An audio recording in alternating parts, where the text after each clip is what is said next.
நாட்டு வயலோட ஒப்பிட்டா இதுவே போதும்னு தோணும். சதவீதத்துல சொல்ல போனா ஒரு கணக்கு 40% 50% பரவாயில்லை சார். நல்லா முத்தா இருக்கு சார். நோய் பதர் நெருப்பு நோய் எதுவும் இதுல இல்ல.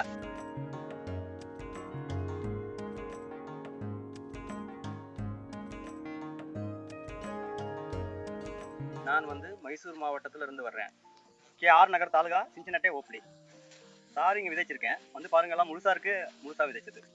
இதை எப்படி விதைக்கிறதுனா 52 தண்ணி எடுத்து கொஞ்சம் டாக்டர் சாய் எடுத்து அதை நான் ஊற வச்சு மிக்ஸ் பண்ணி ஊற வச்ச பிறகு அதை எடுத்து மறுபடியும் முளைக்க வச்சு இதை விதைச்சிருக்கோம். ஒரு 2-3 தடவை டாக்டர் சார் ஸ்ப்ரே பண்ணியிருக்கோம். நாட்டு வயலோட ஒப்பிட்டா பரவாயில்லை சார். இதற்கு இதுவே நல்லா இருந்துச்சு சார். மகசூல் வரும்னு நினைக்கிறேன்.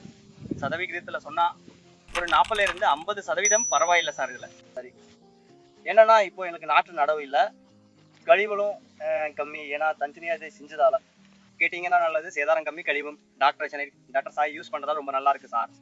எந்த நோயும் இல்லை. ஜல்லி நெருப்பு நோயின்னு இல்லை சார். இதுல நீட்டா இருக்கு. கைத்தண்ட கச்சாத்தையாந்து இது மண்ணிலேயே வளர்ந்துருக்கு. இந்த தலை வளர்ந்ததை பார்க்க ஆச்சரியமா இருக்கு. நாட்டு நட்டு இதை செய்ய எங்களுக்கு 12,000 ரூபாய் செலவாகும். இப்போ உரம் இதனால எங்களுக்கு 7,700 8,000 தான் செலவு. இல்லைன்னா எங்களுக்கு ஒரு பைசா மிஞ்சாது சார். விவசாயிகளும் இதே மாதிரி செய்யணும்னு கேட்டுக்கிறோம். கெஸ்தூர் மாதிரியே வருவோம். இதுல செலவு கம்மி, ரொம்ப செலவு கம்மி. அதனால ஆர்ப்பாட்டம் பண்ணி இதெல்லாம் செய்ய முடியாது.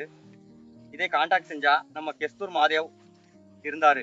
அவர் இன்ஃபர்மேஷனை எடுத்துக்கிட்டு இதை எப்படி செய்யணும்னு அவங்ககிட்ட டாக்டர் சாயில்னு ஒரு சிஸ்டம் இருந்துச்சு. அதை ஃப்ரேம் பண்ணி அதில் வளர்த்தோம்.